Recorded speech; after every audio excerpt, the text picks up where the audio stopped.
Le 23 mai 2017, Matteo, 7 ans, était retrouvé mort au domicile de sa mère alors qu'il se trouvait seul avec elle dans son appartement.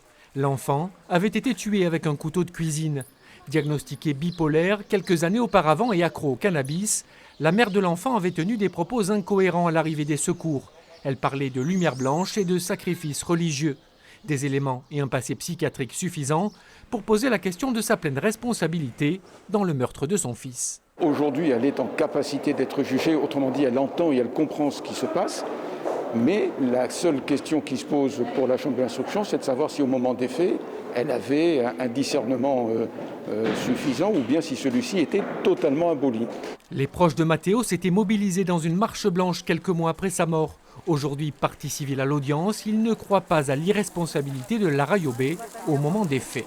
Il y a eu 3 expertises, elles sont contradictoires entre elles. La première déclare qu'elle a un discernement simplement altéré et les 2 suivantes vont dire que son discernement est aboli, mais ce sont des expertises qui ont eu lieu en 2019 et en 2020 alors que les faits sont de mai 2017.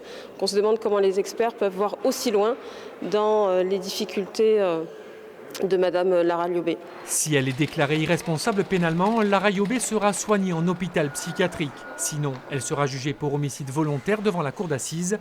La chambre de l'instruction rendra son arrêt le 18 février.